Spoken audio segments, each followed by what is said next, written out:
Olá, pessoal! Nesta aula daremos início ao estudo das funções trigonométricas. Veremos as definições das funções seno e cosseno e estudaremos as suas primeiras propriedades. Vamos lá? Nas aulas anteriores, nós estudamos as razões trigonométricas no triângulo retângulo. Nós vimos que, dado o ângulo alfa no intervalo 0π/2, que corresponde a um dos ângulos internos de um triângulo retângulo, então as razões trigonométricas seno, cosseno, tangente, cossecante, secante e cotangente de alfa são dadas por razões entre os catetos e a hipotenusa desse triângulo retângulo. Mas e se eu quiser considerar um ângulo maior ou igual a π/2 ou menor ou igual a zero? Será que é possível definir as razões trigonométricas para esse ângulo? Bom, não em um triângulo retângulo, né? Por quê? Dado um triângulo qualquer, nós sabemos que a soma de seus ângulos internos corresponde a 180 graus, ou π radianos. Bom, quando eu tenho um triângulo retângulo, um dos seus ângulos mede 90 graus e os demais ângulos obrigatoriamente medem menos que 90 graus, para que essa soma seja igual a 180 graus. Dessa forma, ao considerarmos um triângulo tal que um de seus ângulos internos é maior que 90 graus, então, obrigatoriamente, os demais ângulos são menores que 90 graus, de forma que nenhum desses três ângulos é igual a 90 graus, fazendo com que eu não tenha um triângulo retângulo. Bom, se eu não tenho um triângulo retângulo, nós não sabemos como definir as razões trigonométricas, porque nós não teremos catetos e hipotenusa. Ok. E se, além, de considerar um ângulo interno maior que 90 graus, e se eu quiser considerar, por exemplo, um ângulo nulo, ou se eu quiser considerar um ângulo maior que 180 graus? Bom, nesses casos, eu sequer consigo construir um triângulo que tenha θ, como ângulo interno. Dessa forma, eu também não consigo definir razões trigonométricas, não a partir de um triângulo retângulo, para esse ângulo θ. Então, nós precisamos de um novo contexto, uma nova definição para as razões trigonométricas para ângulos que não são agudos, ou seja, que não estão no intervalo 0π/2. Será que é possível encontrar uma definição para esses ângulos? E é claro que a resposta é sim. E essas definições das razões trigonométricas para ângulos não agudos, quer dizer, também para ângulos não agudos, ela é dada através do ciclo trigonométrico. Então, as razões trigonométricas que nós sabemos existir para ângulos agudos, elas podem ser estendidas para qualquer ângulo através do ciclo trigonométrico, que nós também já estudamos, Nós sabemos que o ciclo trigonométrico é uma circunferência de raio 1 e centro na origem do plano cartesiano. Nós chamamos essa origem de O, E nós chamamos aqui de A o ponto que corresponde à origem dos arcos, Sempre que eu represento um ângulo central aqui no ciclo trigonométrico, esse ângulo determina um arco aqui, um arco de circunferência que se inicia em A e vai ter uma extremidade em um dos 4 quadrantes, dependendo aí do tamanho do meu ângulo central, dependendo da sua medida, ok? Bom, consideremos primeiramente um ângulo agudo aqui no ciclo trigonométrico. Vamos representá-lo aqui em sua forma padrão. Bom, se α é um ângulo central no ciclo trigonométrico, então α determina um arco de circunferência que eu estou denotando aqui por AP. Bom, esse ponto P é chamado então de extremidade do arco apenas. Já vimos isso em aulas anteriores. Bom, esse ponto P é um ponto no plano cartesiano e nós sabemos que todo ponto no plano cartesiano tem coordenadas x e y associadas a ele. Nós já iremos utilizar o valor dessas coordenadas. Bom, Consideremos, então, as projeções ortogonais de P sobre os eixos x e y. Então, nós vamos chamar de P' a projeção ortogonal de P no eixo x, que é dado, então, pelas coordenadas x, 0, ou seja, P' tem a mesma abscissa do ponto P e a sua ordenada é 0, já que esse ponto está sobre o eixo x. Além disso, nós vamos chamar de P duas linhas a projeção do ponto P sobre o eixo y. Então, a projeção P duas linhas tem coordenadas 0 e y. Então, a abscissa 0 e a ordenada y, já que esse ponto está aqui na mesma altura do ponto P, ok? Bom, notem que aqui, como essa é uma projeção ortogonal, então o segmento PP' forma 90 graus com o eixo x. Dessa forma, o triângulo OP'P é um triângulo retângulo em P'. Vamos identificar então os seus principais elementos. Então, notem que o lado OP é o lado oposto a esse ângulo de 90 graus, então é a hipotenusa do meu triângulo retângulo, e essa hipotenusa mede 1, já que ela corresponde exatamente ao raio do ciclo trigonométrico, e nós sabemos que o raio do ciclo trigonométrico mede 1, ok?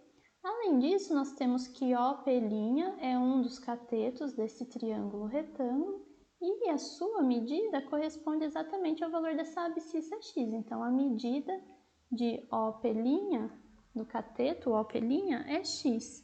Temos também o cateto P'P, que terá a medida y. Então, aqui eu escrevi OP duas linhas, né? OP duas linhas é esse segmento. A medida desse segmento é igual, né, à medida aqui do P'P, que é o cateto do meu triângulo, né? Os triângulos aqui, OP duas linhas P e OP'P são congruentes. Então, aqui, na verdade, eu deveria ter escrito P'P, ok? Mas a medida, né, tanto do OP duas linhas como do P'P, ambas medidas são y, ok? Certo. Bom, como aqui eu tenho então um triângulo retângulo, na verdade eu tenho dois triângulos retângulos congruentes, né? Então nós conseguimos, nesse caso, trabalhar com as razões trigonométricas desse ângulo alfa. Então, por exemplo, o seno de alfa. Bom, nós sabemos que seno de alfa é dado pelo cateto oposto a alfa sobre a hipotenusa. Bom, o cateto oposto a alfa aqui nesse triângulo corresponde ao cateto P'P. A medida, então, do P'P está denotada aqui, e aqui embaixo a medida da hipotenusa, OP. Bom, mas a medida do P'P nós já conversamos, ela é igual a y, e a medida da hipotenusa é igual a 1. Então, dessa forma, notem, pessoal, o seno, que é o cateto oposto sobre a hipotenusa, de acordo com a nossa análise aqui, corresponde à medida desse segmento aqui, que é igual à medida desse segmento, só que a medida desse segmento nada mais é do que a ordenada do meu ponto P inicial. Então, de acordo com essa construção, nós vemos que o seno do ângulo central alfa pode ser encontrado olhando-se apenas para a ordenada, aqui para a segunda coordenada da extremidade do arco de circunferência determinado aqui pelo ângulo central alfa. E o cosseno? O que acontece com o cosseno? Bom, a análise é a mesma. Nós temos aqui esse triângulo retângulo. Então, o cosseno de alfa nós sabemos que é dado por cateto adjacente sobre hipotenusa. Bom, a medida do cateto adjacente a alfa é a medida de OP'. A medida da hipotenusa é a medida de OP. Bom, OP é 1, então eu tenho a medida de OP' sobre 1, só que a medida de OP' nós já conversamos aqui, né? É x. Então, o cosseno de alfa é dado por x, que corresponde ao tamanho desse segmento aqui. Só que x nada mais é do que a abscissa do ponto P. Então, isso não é uma coincidência, né? Vem de uma construção geral. Aqui eu considerei um ângulo alfa agudo qualquer, né? Então, resumindo, se eu tenho um ângulo agudo alfa, aqui entre 0 e 90 graus, né? Então, esse ângulo central determina um arco AP, cuja extremidade P tem coordenadas x, y. Então, nós chamamos de seno de alfa a ordenada desse ponto P e cosseno de alfa a abscissa desse ponto P. Dessa forma, como os valores do seno de alfa estão associados a valores de ordenadas e os valores de cosseno de um ângulo alfa estão associados a valores de abscissas, então nós chamamos o eixo y de eixo dos senos e o eixo x de eixo dos cossenos. Essa noção, pessoal, de marcar o ângulo central no ciclo trigonométrico, em seguida considerar o arco determinado por esse ângulo central e tomar as coordenadas da extremidade P desse arco como sendo o cosseno e o seno do ângulo alfa, respectivamente, ela pode ser estendida para qualquer ângulo no ciclo trigonométrico, não apenas para um ângulo entre 0 e 90 graus.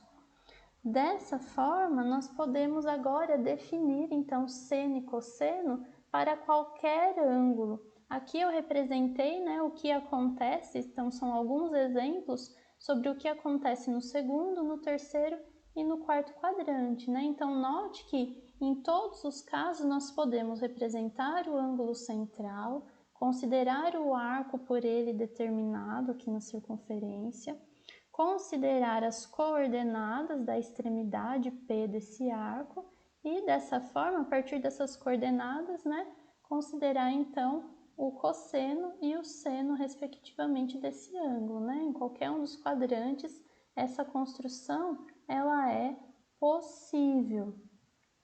Bom, então nós conseguimos, por fim, definir seno e cosseno para um ângulo qualquer. Então, a definição formal é a seguinte: seja alfa um ângulo qualquer e seja P a extremidade do arco de circunferência determinado pelo ângulo central alfa no ciclo trigonométrico.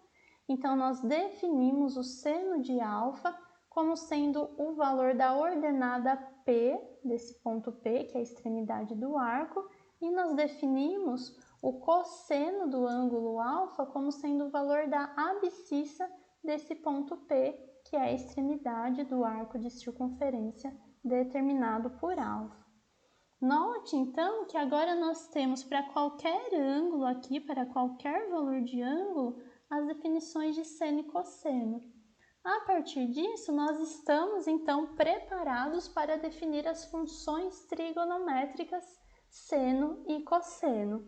Então, a função seno é a função f da reta na reta, que associa a cada valor alfa, que representa um ângulo, o valor de seno de alfa, ou seja, a função seno é a função f de alfa igual a seno de alfa.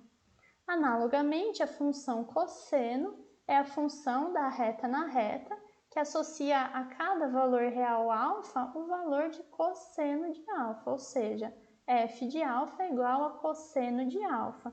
Então, notem que o domínio das funções seno e cosseno é toda a reta real. Por quê? Para qualquer ângulo, ou seja, para qualquer valor real, nós conseguimos associar um valor de cosseno e seno desse número alfa dado. Bom, aqui nós temos outras notações, né? Então, é claro que aqui eu estou usando a variável independente alfa, mas eu posso usar x, t, θ ou qualquer outra variável para representar o ângulo, né? Inclusive, o seno e o cosseno, eles podem aparecer com ou sem parênteses, né? Aqui eu só coloquei as notações sem parênteses, mas é muito comum que as notações apareçam aqui com parênteses também, ok? Bom, nós já conhecemos, né, alguns valores de seno, no caso para ângulos agudos, que nós já calculamos através do triângulo retângulo, mas como será que nós fazemos, né, para calcular o seno e cosseno, né, de um ângulo alfa dado, né? Então, nós teremos aqui alguns passos a seguir de acordo com a definição que nós acabamos de fazer. Então, vai até parecer um pouco repetitivo, certo? Mas o caminho é sempre o mesmo. Então, Para calcular o seno e o cosseno de um ângulo alfa dado, o primeiro passo é representar esse ângulo central no ciclo trigonométrico. Após fazer a representação do ângulo no ciclo trigonométrico, nós devemos identificar a extremidade P do arco de circunferência AP determinado por alfa e, em seguida, determinar quais são as coordenadas desse ponto P, né? Quais são as coordenadas cartesianas x, y desse ponto P. Bom, identificadas essas coordenadas, acabou, né? Se P é o ponto de coordenadas x, y, então nós sabemos que o seno de alfa é dado pela ordenada desse ponto, ou seja, por y, e o cosseno de alfa é dado pela abscissa desse ponto. Então, o cosseno de alfa será x. Vamos calcular alguns exemplos, então. Então, calcule o seno e o cosseno de alfa para alfa igual a 0 graus. Bom, se alfa é igual a 0 graus, como que a gente representa esse ângulo central no ciclo trigonométrico? Bom, nesse caso, a representação dele fica assim, né? Eu não tenho nenhuma abertura, né? Então, nesse caso, tanto a origem do arco A quanto a sua extremidade P correspondem ao mesmo ponto, né? Nesse caso, A é igual a P. Bom, então, o ponto P, que é o ponto que me interessa, através do qual eu acharei o seno e o cosseno, ele está aqui localizado no ponto A e nós sabemos que as coordenadas desse ponto são 1 e 0. Por quê? 1, porque eu sei que a distância aqui desse ponto até a origem é 1, já que é o tamanho do raio do ciclo trigonométrico, e 0 porque esse ponto aqui está sobre o eixo x, então a sua ordenada é obrigatoriamente 0. Bom, como esse ponto tem coordenadas 1 e 0, então nós podemos concluir que o seno de 0 é quanto? O valor dessa ordenada, no caso, 0. E o cosseno é o valor da abscissa do ponto P, no caso 1. Então, seno de 0 graus é 0 e cosseno de 0 graus é 1. Vamos calcular agora o seno e o cosseno de 90 graus, então. Primeiramente, nós devemos representar o ângulo de 90 graus aqui no ciclo trigonométrico. Esse ângulo aqui determina o arco AP, aqui em azul. Notem que a extremidade P desse arco se encontra aqui sobre o eixo Y, né? Exatamente nesse ponto. Bom, novamente, como o ciclo trigonométrico tem raio 1, então a distância desse segmento é 1, logo esse valor de ordenada aqui é 1, e a abscissa é 0, já que eu estou sobre o eixo Y. Então, o ponto P tem coordenadas 0 e 1. Dessa forma, o seno de 90 é o valor da ordenada de P, igual a 1, e o cosseno de 90 é o valor da abscissa de P, logo 0. Terceiro exemplo. Alfa é igual a 180 graus, então 180 graus está aqui representado. Esse ângulo determina o arco AP, onde a extremidade P está aqui.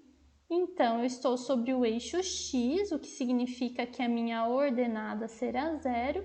E a abscissa? Bom, eu sei que o raio da minha circunferência é 1, então essa medida é 1, mas eu estou aqui na parte negativa do eixo X. Então, a abscissa vale exatamente menos 1. Então, a extremidade do meu arco AP é menos 1, 0. Logo, o seno de 180 graus é o valor dessa ordenada, 0.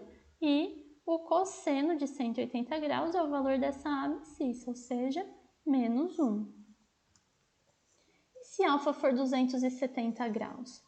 Bom, novamente, eu marco aqui 270 graus, né, que é a mesma coisa que 3π sobre 2, 3 vezes 90, né, então 1 vezes 90, 2 vezes 90, 3 vezes 90. Esse é meu ângulo central. Esse ângulo central determina esse arco AP aqui indicado. Então, o P estará nessa extremidade aqui, então eu terei a abscissa 0, já que eu estou sobre o eixo Y, e ordenada menos 1, já que eu estou aqui a distância 1, porém na parte negativa do eixo Y. Bom, como o P tem abscissa 0 e ordenada menos 1, então seno de 270 é o valor da ordenada menos 1 e cosseno de 270 e o valor da abscissa, 0. Alfa é igual a 360 graus. Bom, notem que ao considerar o ângulo central 360 graus, o meu arco de circunferência será todo esse arco em azul aqui, porém eu terei a origem e a extremidade desse arco iguais, né? Então, novamente aqui eu tenho P igual a A. Notem, então, que isso significa que os arcos de 0 e 360 graus são côngruos, né? Nós vimos em aulas anteriores que arcos côngruos são aqueles, né, que têm a mesma origem e a mesma extremidade ao serem representados no ciclo trigonométrico. Então, 0 e 360 graus são arcos côngruos. Se eles são arcos côngruos, pessoal, essa extremidade tem as mesmas coordenadas. Dessa forma, o seno e o cosseno do ângulo serão iguais. Então, o seno de 360 é a mesma coisa que seno de 0, que é 0, e cosseno de 360 é a mesma coisa que cosseno de 0, que é 1, ok? Tá, e se eu continuar, né? Se eu continuar calculando ângulos, né? Quanto que é o seno e o cosseno de alfa igual a 450, né? Então, notem que a partir agora do 360, eu estarei novamente aqui no primeiro quadrante, né?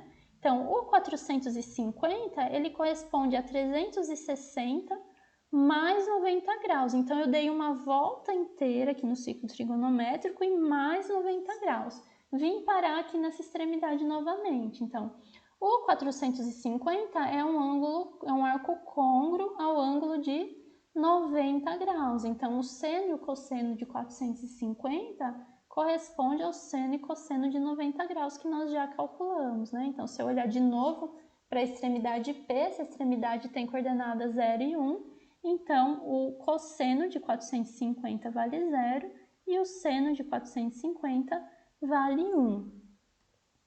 Última consideração, e se eu tiver um ângulo negativo? Bom, não tem problema nenhum, nós sabemos representar um ângulo negativo no ciclo trigonométrico, então nós vamos proceder exatamente da mesma maneira. Então, por exemplo, se alfa for menos 90, então, como ele é negativo, então agora eu devo me deslocar aqui, né, no sentido horário para marcar esse ângulo. Então, eu terei aqui 90 graus no sentido horário. Então, a extremidade do arco determinado pelo ângulo menos 90 estará aqui. Bom, nós já calculamos as coordenadas, né, desse ponto, sabemos que é 0 menos 1. Então, o ângulo, né, de menos 90 graus, ele determina um arco que é côngruo ao ângulo de 270 graus. Então, o seno e cosseno de menos 90 graus correspondem ao seno e cosseno do 270 graus. Então, seno de 90 será o valor dessa ordenada que é menos 1, cosseno de 90 é o valor dessa abscissa que é 0, que são exatamente os valores do seno e do cosseno de 270 graus, como nós já calculamos. Ok? Bom, para terminar essa sequência de exemplos, vamos fazer um exemplo no sentido contrário aí dos exemplos anteriores. Então, nos exemplos anteriores, o ângulo alfa era dado e nós precisávamos calcular os valores de seno e cosseno de alfa. Nesse exercício, ele te dá os valores, né, te dá condições de encontrar o seno e o cosseno de um ângulo e pede para que você determine que ângulo é esse. Então, o exercício diz o seguinte: identifique o ângulo central alfa que está no intervalo 0,360 graus, então essa é uma restrição, que determina um arco de circunferência AP no ciclo trigonométrico, no qual P, ou seja, a extremidade desse arco, tem coordenadas meio e raiz de 3 sobre 2. Bom, se P é a extremidade do arco determinado pelo ângulo central alfa, então nós sabemos que as suas coordenadas, elas correspondem ao quê? Ao seno e ao cosseno de alfa. Então, nós sabemos que o seno de alfa é dado pela ordenada desse ponto, ou seja, seno de alfa será raiz de 3 sobre 2, e o cosseno é dado pela abscissa desse ponto, ou seja, meio. Bom, agora nós temos que nos perguntar o seguinte: qual é o ângulo alfa entre 0 e 360 graus que tem seno igual a raiz de 3 sobre 2 e cosseno igual a meio? Bom, nós sabemos que 60 graus é um ângulo que satisfaz essas duas condições, além de estar no intervalo 0 e 360 graus. Esse é o único ângulo que tem esses valores de seno e cosseno no intervalo 0 e 360 graus. Então, a resposta é alfa igual a 60 graus. Notem que eu só consegui chegar a essa resposta porque esse é um ângulo notável e nós conhecemos os valores dos ângulos notáveis. Se forem valores diferentes aqui, eu preciso talvez de mais informações para conseguir encontrar qual é esse arco, ok? Bom, e se eu não tivesse nesse exemplo a restrição de alfa entre 0 e 360 graus? Bom, então no caso, né, nós sabemos que P é a extremidade, né, de um arco AP, sabemos as suas coordenadas, então nós conseguimos localizá-lo aqui no ciclo trigonométrico, né, então eu tenho a abscissa x igual a meio, ordenada y igual a raiz de 3 sobre 2, então P é exatamente esse ponto. Agora, se eu não tivesse essa restrição, então esse ponto, né, esse arco, poderia estar associado ao ângulo de 60 graus, mas poderia estar associado a infinitos outros ângulos, né, como é o caso do 420, que corresponde a 60 mais 360, ao 780, que corresponde ao 420 mais 360. Esse ângulo aqui também corresponde ao ângulo de menos 300 graus, né? Então, se eu começo aqui por A, então menos 300 tem extremidade exatamente aqui em P. Então, o P, esse arco AP também corresponde ao ângulo de menos 360, ao ângulo de menos 660, né? Que é menos 300, menos 360, e assim sucessivamente. Então, eu tenho infinitos ângulos, né? Cuja extremidade do arco AP acaba aqui exatamente nesse ponto de coordenadas meio raiz de 3 sobre 2, né? Na verdade, qualquer arco côngruo a 60 graus tem extremidade aqui nesse ponto P. Então, por isso que para ter uma única resposta, eu preciso aí fazer uma restrição, que é o que acontece no exemplo anterior. E isso nos leva também, né, a uma observação, a uma propriedade dos senos e cossenos. Então, dado alfa um ângulo qualquer, todo arco côngruo a alfa terá o mesmo seno e o mesmo cosseno que alfa, né? Que é o que eu escrevi aqui. Então, dado um ângulo alfa qualquer, né? Então, esse ângulo alfa pode ser escrito como alfa 0 mais 360K, onde K representa um número inteiro, né? E alfa 0 é a primeira determinação positiva de alfa. Nós já estudamos arcos côngruos, né? Então, todo ângulo pode ser escrito dessa forma aqui. Então, o seno de alfa é igual ao seno de qualquer arco côngruo a ele, né? Então, para qualquer valor de K aqui, o seno de alfa corresponde ao seno desse valor aqui. Mesma coisa para o cosseno. E equivalentemente, se eu quiser escrever esses arcos côngruos, né, em radiano. Então, se ao invés de 360, eu represento aqui por 2π, certo? Então, sempre que nós tivermos uma expressão da forma seno de alfa 0 mais 2kπ, então nós sabemos que o valor desse seno aqui, né, é o valor de qualquer arco côngruo, esse arco em particular, ao seno de alfa 0, que é a primeira determinação positiva, e equivalentemente para o cosseno, certo? Então, o que nós precisamos nos lembrar é que arcos côngruos possuem os mesmos valores para seno e cosseno, o que faz todo sentido, porque os arcos côngruos têm a mesma representação no ciclo trigonométrico, ok?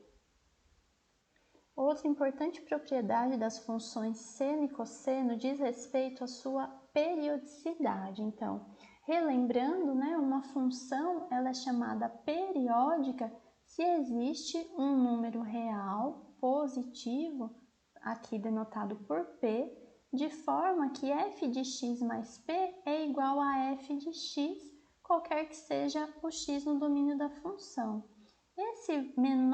O menor valor de P, né, que satisfaz essa relação aqui, ele é chamado então de período da função. Então, o que isso significa, pessoal? Que a minha função, ela tem um comportamento repetitivo, né, a cada P unidades.